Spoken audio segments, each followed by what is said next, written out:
സത്യമായിട്ട് ഓപ്പോന് എന്താ പറ്റി, ആരും ഇവരുടെ ഈഗോ ഹർട്ട് ചെയ്ത മാതിരി അമ്മാതിരി സാധനമല്ലേ പഠിച്ചുകൊണ്ടേക്കണേ. എൻ്റെ കയ്യിലിരിക്കുന്ന ഈ സാധനമാണ് ഓപ്പോ Find X9. രണ്ടെണ്ണം ഇറങ്ങിയിട്ടുണ്ട്. Find X9 Pro ഉണ്ട്, ഇത് Find X9 ആണ് ദ ബേസ് വേരിയന്റ്. പക്ഷെ ഉണ്ടല്ലോ ഒരു അടാർ ഐറ്റം തന്നെയാട്ടോ ഇത്. കഴിഞ്ഞ കൊല്ലത്തേക്കാളും എല്ലാ തരത്തിലും അപ്ഗ്രേഡ് ആണ് എന്ന് മാത്രമല്ല, ഈ പൈസയ്ക്ക് കിട്ടുന്ന മറ്റ് ഫോണുകൾ വെച്ച് നോക്കുമ്പോൾ ഈ പൈസയ്ക്ക് കണ്ണും പൂട്ടി ഒരു ഓപ്പോ ഫോൺ റെക്കമെൻഡ് ചെയ്യാൻ പറ്റുന്ന രീതിക്ക് വന്ന് എത്തിപ്പെട്ടു. വെറുതെ പറയില്ല, ഏകദേശം 13 കാര്യങ്ങൾ ഞാൻ ഇവിടെ നോട്ട് ചെയ്ത് വെച്ചിട്ടുണ്ട്. ആൻഡ് ചില കാര്യങ്ങൾ ഇമ്പ്രൂവ് ചെയ്താൽ കൊള്ളാവുന്നുണ്ട്. എല്ലാം വിശദമായിട്ട് ഈ ഒരു വീഡിയോയിൽ പറയാം. കുറേ നാൾക്ക് ശേഷമാണ് ഒരു ഫോൺ അൺബോക്സ് ചെയ്ത് കഴിഞ്ഞിട്ട് ഉപയോഗിക്കുമ്പോൾ ഒരു വോ ഫാക്ടർ ഫീൽ ചെയ്ത്. ഫസ്റ്റ് ഓഫ് ഓൾ കയ്യിൽ പിടിക്കുമ്പോൾ തന്നെ നല്ല രസമുണ്ട്. ഈ ഒരു aerospace grade aluminium frame, fingerprint ഒന്നും ആവാത്തൊരു സ്മൂത്ത് ഫിനിഷ് ഉള്ള back panel and build quality അപാരമാണ്. IP66ഉം 68ഉം 69 റേറ്റിംഗും ഇതിന് കൊടുത്തിട്ടുണ്ട്. ആൻഡ് ലാസ്റ്റ് ഇയറും ബിൽഡ് ക്വാളിറ്റി നല്ല തന്നെയായിരുന്നു. ഇത്തവണ പക്ഷേ ബാക്കിലുള്ള ഒരു ക്യാമറ മൊഡ്യൂളിന്റെ ഡിസൈൻ മാറ്റിയിട്ടുണ്ട്. ലാസ്റ്റ് ഇയറിന്റെ എക്സൈറ്റ് കിടിലൻ ക്യാമറ ആയിരുന്നെങ്കിലും അതിന്റെ ഡിസൈനിൽ എനിക്ക് അനുഭവപ്പെട്ട ഒരു സംഭവം എന്താണെന്ന് വെച്ചാൽ, നമ്മൾ ഫോൺ ഉപയോഗിക്കും ഇങ്ങനെയാണല്ലോ ഫോൺ ഉപയോഗിക്കാറ്. ആ സമയത്ത് നമ്മുടെ ഈ ഒരു ഇൻഡെക്സ് ഫിംഗർ എപ്പോഴും ഇവിടെയാണല്ലോ ഇരിക്കാറ്. കഴിഞ്ഞ പ്രാവശ്യം ഇവിടെയാണ് ക്യാമറ മൊഡ്യൂൾ ഉള്ളത് എന്നുള്ളതുകൊണ്ട് നമ്മൾ ഈ വിരൽ എപ്പോഴും ആ ഒരു ലെൻസുമേ തൊട്ടുകൊണ്ടിരിക്കും. പെട്ടെന്ന് ഫോട്ടോ എടുക്കാൻ പോകുന്ന സമയത്തായിരിക്കും ലെൻസ് സ്മഡ്ജ് ആയിട്ടുണ്ട്, തുടയ്ക്കണം എന്ന് പറഞ്ഞ് തുടയ്ക്കുന്നത്. അപ്പോൾ ഈ ഒരു ഡിസൈൻ ഇത് അവർ അറിഞ്ഞ് ചെയ്താണെന്ന് അറിയില്ല. എനിക്ക് തോന്നി വെച്ചാൽ വിരൽ ഇങ്ങനെ വെക്കുമ്പോൾ ഈ വിരൽ ഇവിടെയാണ് വരുന്നത് കണ്ടു. ഈ ഒരു ഫ്ലാഷിൻ്റെ മേളിലാണ് നമ്മുടെ ഫിംഗർ വരുന്നത്. സോ ഈ ക്യാമറാസ് ഒരിക്കലും സ്മഡ്ജ് ആവുന്നതായിട്ട് കണ്ടില്ല. That is A good thing. So കാഴ്ചയിൽ ചിലപ്പോൾ ഒരു വിചിത്രമായിട്ട് തോന്നുമെങ്കിലും പ്രാക്ടിക്കലി നമ്മൾ യൂസ് ചെയ്യുന്ന സമയത്ത് ഒരു അഡ്വാൻറ്റേജ് ആയിട്ട് എനിക്കിത് ഫീൽ ചെയ്തു. എന്തായാലും ബോക്സിനകത്ത് ഒരു കിഡിലൻ ക്വാളിറ്റിയിലുള്ള കേസ് കൊടുത്തിട്ടുണ്ട് കേട്ടോ. നല്ല രസമുണ്ട്. ഇതിൻ്റെ കളർ ഉണ്ടല്ലോ, ഇത് നാച്ചുറൽ ടൈറ്റാനിയം കളറാണ്. ഈ കേസ് നാച്ചുറൽ ടൈറ്റാനിയം അല്ല, ഏകദേശം ഒരു പിങ്കിഷ് കളറാണ്. പക്ഷേ ഈ കേസ് നമ്മളിങ്ങനെ ഇട്ട് കഴിഞ്ഞാണ്ടല്ലോ ഒരു പ്രത്യേക ഫീൽ ഉണ്ട് കേട്ടോ ഫോണിന് നമ്മൾ ഉപയോഗിക്കുന്ന സമയത്ത്. കംഫർട്ടബിൾ ആയിട്ടുള്ള ഫോണാണ് കയ്യിൽ ഹോൾഡ് ചെയ്യാനായിട്ട്. 6.59 ഇഞ്ചസ് ആണ് ഇതിൻ്റെ സ്ക്രീൻ സൈസ് വരുന്നത്. ബട്ട് 6.59 എന്ന് നമ്മൾ കേൾക്കുമ്പോൾ വലിയ ഫോണാണോ എന്ന് ചോദിച്ചാൽ, ഈ 59 ഡിസ്പ്ലേയുടെ സൈസാണ് എപ്പോഴും പറയുന്നത്. ഇതിൻ്റെ ഡിസ്പ്ലേ ഉണ്ടല്ലോ, ഇതിൻ്റെ ബെസല് ഭയങ്കര കുട്ടിയാണ്. അതായത് ഒരു വര വരച്ച് വെച്ചേക്കുന്ന മാതിരിയാണ് ഇതിൻ്റെ 4 സൈഡിലുള്ള ഡിസ്പ്ലേ. സിമെട്രിക്കലാണ്. അതുകൊണ്ട് തന്നെ ഒരു ബെസല് കുറവായതുകൊണ്ട് 6.59 ഇഞ്ച് ആണെങ്കിലും ഒരു കയ്യിലൊക്കെ കംഫർട്ടബിളി യൂസ് ചെയ്യാനായിട്ട് പറ്റുന്നുണ്ട്. ആൻഡ് യെസ്, ഡിസ്പ്ലേയുടെ കാര്യം പറഞ്ഞപ്പോൾ നല്ല ബ്രൈറ്റ് ആയിട്ടുള്ള ഡിസ്പ്ലേ ആണ്. ഔട്ട്ഡോറിൽ സൺലൈറ്റിൽ ഞാൻ യൂസ് ചെയ്ത് പോലും കാണുന്നതിന് പ്രശ്നമൊന്നും ഉണ്ടായില്ല, ഇൻഡോറിനും പ്രശ്നമൊന്നുമില്ല. ആൻഡ് ഇതൊരു high resolution 1.5K, last year ഉണ്ടായ പോലെ തന്നെ 1.5K റെസൊല്യൂഷനുള്ള ഡിസ്പ്ലേ ആണ്. പ്രോ XDR സപ്പോർട്ട് ചെയ്യുന്നത്, Dolby vision XDR support 10 bit ആണ്. പിന്നെ കണ്ണിന് പ്രൊട്ടക്ഷൻ തരുന്ന ഒരു ഹൈ ഫ്രീക്വൻസി ഡിമ്മിങ് ഒക്കെ ഉണ്ട്. 1 നിറ്റ്സ് വരെ ഇതിൻ്റെ ബ്രൈറ്റ്നസ് കുറയ്ക്കാനായിട്ട് പറ്റും. ഓവറോൾ ഫ്ലാഗ്ഷിപ്പ് ഗ്രേഡ് ആയിട്ടുള്ള ഡിസ്പ്ലേ തന്നെയാണ്, ഒരു കോംപ്രമൈസും ഇല്ല. And out of the box screen protector വരുന്നുണ്ട് എന്ന് മാത്രമല്ല, ഇതിൻ്റെ finger print scanner first of all ഇതിൻ്റെ പ്ലേസ്മെൻറ്റ് എനിക്ക് ഇഷ്ടമായി. എൻ്റെ ഈ ഒരു വലിയ തമ്പായതുകൊണ്ട് അത്യാവശ്യം മുകളിലാണ് പ്ലേസ് ചെയ്തേക്കുന്നത് എന്നുള്ളത് ആക്സസിബിൾ ആണ്. ഭയങ്കര ഫാസ്റ്റാണ്. ഇത് അൾട്രാസോണിക് ഫിംഗർ പ്രിന്റ് സ്കാനറായിട്ട് മാറിയിട്ടുണ്ട്, 3D. അപ്പോൾ കയ്യിലൊക്കെ വെള്ളം ഉണ്ടെങ്കിൽ പോലും ആ ഒരു 3D ഡെപ്ത് മാപ്പൊക്കെ വെച്ചിട്ടാണല്ലോ ചെയ്യുന്നത്. സോ ഇറ്റ്സ് ഫാസ്റ്റ് ആൻഡ് എന്താ പറയുക, കുറച്ചുകൂടി ആക്യുറേറ്റ് ആണ്, ആക്സസിബിൾ ആണ്. പിന്നെ വേറെ ഞാൻ ശ്രദ്ധിച്ചത്, നിങ്ങളൊരു വൈറ്റ് സ്ക്രീൻ ഇങ്ങനെ എടുത്ത് വെച്ചിട്ട് ഫോൺ ഇങ്ങനെ ലോക്ക് ചെയ്തിട്ട് ഫിംഗർ പ്രിന്റ് വെച്ച് അൺലോക്ക് ചെയ്യുമ്പോണ്ടല്ലോ ഒരു ലിക്വിഡ് ഗ്ലാസിൻ്റെ എഫക്റ്റ് അവിടെ വരുന്നുണ്ട്. ആനിമേഷൻ്റെ കാര്യം പറയുമ്പോൾ എൻ്റെ ഫ്രണ്ടിലെ വാൾപേപ്പർ ഞാൻ കാണിച്ചു തരാം. ഇതാണ് ഡീഫോൾട്ട് വാൾപേപ്പർ. ഇതെവിടെയെങ്കിലും കണ്ട് സാമ്യം ഉണ്ടെങ്കിൽ അത് തികച്ചും യാദൃശ്ചികം മാത്രം ആണ് എന്ന് തോന്നുന്നു. നിങ്ങൾ എന്നാ തോന്നുന്നത് കമൻറ്റ് ചെയ്യുക. പിന്നെ സൈഡിലായിട്ട് ഇതേ നമ്മുടെ പ്ലസ് കീ അല്ല, ഇവരിനെ സ്നാപ്പ് കീ എന്നാണ് പറയുന്നത് അല്ലേ, സൈഡ് സ്നാപ്പ് കീ. ഈ സ്നാപ്പ് കീയുടെ പരിപാടി എന്ന് വെച്ചാൽ ഇത് ഡീഫോൾട്ട് സെറ്റ് ചെയ്ത് വെച്ചേക്കുന്നത് AI മൈൻഡ് സ്പേസിലേക്കാണ്. അപ്പോൾ സ്ക്രീനിലുള്ള എന്തെങ്കിലും ഇങ്ങനെ അമർത്തി കഴിഞ്ഞാൽ അത് സ്ക്രീൻഷോട്ട് എടുത്തിട്ട് അത് മൈൻഡ് സ്പേസിൻ്റെ അകത്തേക്ക് കൊണ്ടിടും. ആൻഡ് അത് പരമായിട്ട് ആ ഒരു സ്ക്രീൻഷോട്ടിൽ എന്താ ഉള്ളത് എന്നൊക്കെ കണ്ടുപിടിച്ച് അനലൈസ് ഒക്കെ ചെയ്ത് സമ്മറിയൊക്കെ തരുന്നൊരു പരിപാടിയാണ്. വേണമെങ്കിൽ സെറ്റിംഗ്സിൽ പോയിട്ട് നിങ്ങൾക്ക് ഇഷ്ടമുള്ള രീതിയിൽ ഇപ്പോൾ സൈലൻ്റ് ആക്കണം, ടോർച്ച് ആക്കണം, അങ്ങനെയൊക്കെ കസ്റ്റമൈസ് ചെയ്യാൻ പറ്റും. എന്നാൽ ഈ കസ്റ്റമൈസേഷൻ പരിപാടികളൊക്കെ പറയുമ്പോൾ ഔട്ട് ഓഫ് ദ ബോക്സ് ഇത് വരുന്നത് ColorOS 16 ആൻഡ് ColorOS 16 എന്താ ഇവർ ചെയ്ത് വെച്ചേക്കണമെന്ന് അറിയില്ല. മെഴുകല്ല, വെണ്ണ പോലും ഒഴുകുന്ന പരിപാടിയാണ്. അതായത് ആൻഡ്രോയിഡ് ഫോണുകളിൽ ഇത്രമാത്രം സ്മൂത്തായിട്ട് ആനിമേഷൻ കൊണ്ടുവരാനായിട്ട് പറ്റും എന്ന് തോന്നിപ്പിക്കുന്നൊരു വോവ് ഫാക്ടർ ശരിക്കും ഇത് ഉപയോഗിക്കുമ്പോൾ ഒരു അഡിക്ഷൻ മതിയാവും. അപ്പോൾ ആപ്പൊക്കെ ഓപ്പൺ ചെയ്ത് ക്ലോസ് ചെയ്യുമ്പോൾ അതിൻ്റെ ആനിമേഷൻ തന്നെ ഇങ്ങനെ കണ്ടിരിക്കുന്ന സമയം പോകും. അത്ര രസം അതിങ്ങനെ ഓപ്പൺ ചെയ്ത് എന്ന് പറഞ്ഞിട്ട് ആനിമേഷൻസ് ഇവരെന്തോ പാരലലി റൺ ചെയ്യാൻ പറ്റുന്ന എന്തോ ലൂമിനസ് റെൻഡർ എൻജിൻ ഇതിനകത്ത് ഘടിപ്പിച്ചിട്ടുണ്ട്. ആ എൻജിനാണ് ഈ പരിപാടി നടത്തുന്നതെന്നാണ്. കൊള്ളാം, ഓവറോൾ നല്ല സ്മൂത്ത്. പരിപാടികളൊക്കെ ഉണ്ട്. ഈ ഹോം സ്ക്രീനിൽ പോലും കാണിക്കുന്ന ഐക്കൺസ് ഒക്കെ അത് AI വെച്ചിട്ട് നമുക്ക് വേണ്ടി ഇങ്ങനെ ടൈംലി മാറ്റി തരുന്ന പരിപാടി. AI റൈറ്റർ, പിന്നെ ഫോട്ടോസ് ആപ്പിനകത്തുള്ള അതൊക്കെ ഉണ്ട്. എന്നാലും ഇതിനകത്ത് കുറച്ച് പ്രീ ഇൻസ്റ്റാൾഡ് ആപ്ലിക്കേഷൻ വരുന്നുണ്ട്. എന്നാൽ ഇതിൽ ഞാൻ ശ്രദ്ധിച്ചൊരു കാര്യം, ശരിയാണ്, ഹോട്ട് ആപ്സ് ഹോട്ട് ഗെയിംസ് ഇവിടെ ഉണ്ട്. അത് നിങ്ങൾക്ക് ആപ്പ് മാർക്കറ്റിൻ്റെ അകത്ത് പോയിട്ട് ഓഫാക്കി ഇടാം.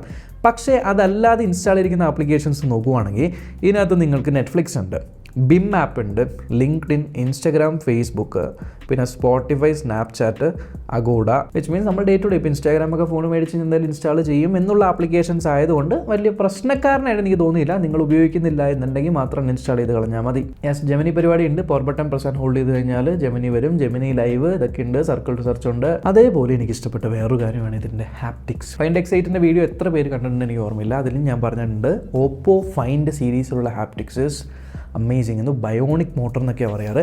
സെയിം ഹാപ്റ്റിക് ഫീൽ തന്നെയാണ് ഇതിന് തരുന്നത്.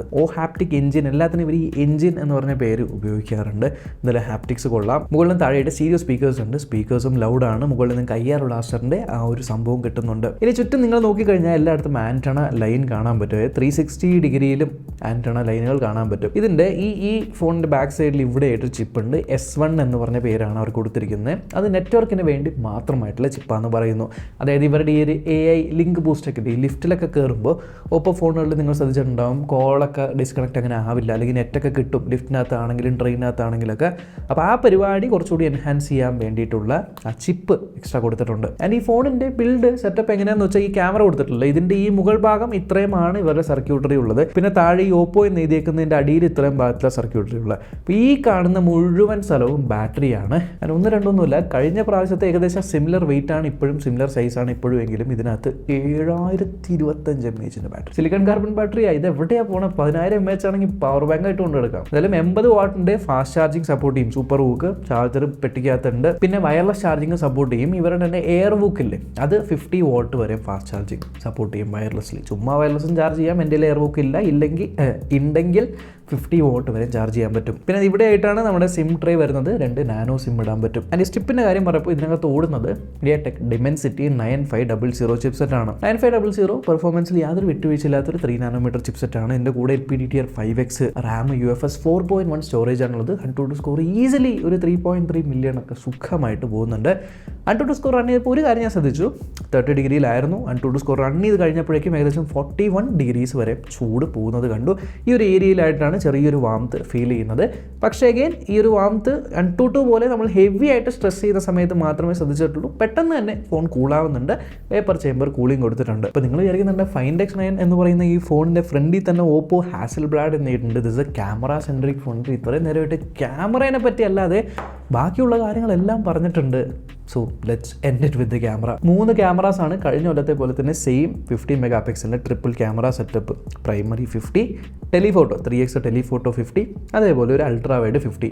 എന്നാൽ ഇതിനകത്ത് 4 ക്യാമറ ഉണ്ട്. നാലാമത്തത് സൂക്ഷിച്ച് നോക്കിയാൽ അറിയാം, ഒരു ക്യാമറയും കൂടിയുണ്ട്. ഇത് ട്രൂ കളർ ക്യാമറ. ഈ ട്രൂ കളർ ക്യാമറയുടെ പരിപാടി എന്ന് വെച്ചാൽ ഹാസൽബ്ലാഡ് ഇവിടെ കണ്ടില്ലേ, ഫ്ലാഷിൻ്റെ അവിടെ ഹാസൽബ്ലാഡിൻ്റെ ലോഗോ. ഇത്തവണത്തെ ഫോട്ടോസ് നിങ്ങൾ നോക്കിക്കഴിഞ്ഞാൽ അറിയാം, എല്ലാം എടുത്തപാടെ നിങ്ങൾക്ക് സോഷ്യൽ മീഡിയ റെഡി ഫോട്ടോസ് ആയിട്ട് കിട്ടുന്ന രീതിക്കാണ് വന്നേക്കുന്നത്.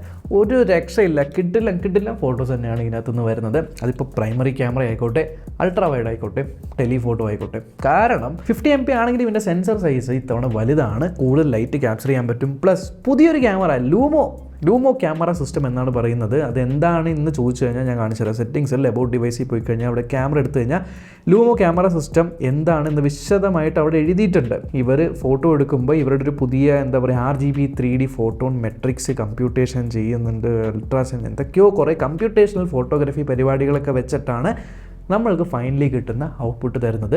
And outputs are amazing. എന്നെ ഞെട്ടിച്ച കാര്യം എന്താ അറിയോ, ഒരു പോർട്രേറ്റ് ഫോട്ടോ ഒക്കെ നമ്മൾ എടുക്കുമ്പോൾ 3 ഫോക്കൽ ലെങ്ത്തിൽ എടുക്കാം. ഹാസൽബ്ലാഡിൻ്റെ തന്നെ 3 ഡിഫറെൻറ്റ് ലെൻസ് സ്റ്റൈലുള്ളൂ. 1x, അതേപോലെ 2x, 3x. ഈ ഫോട്ടോ എടുക്കുന്ന സമയത്ത് ഫോക്കൽ ലെങ്ത്ത് മാറുന്ന മാത്രമല്ല, എഡ്ജ് ഡിറ്റക്ഷൻ കാണണം. അപാരം.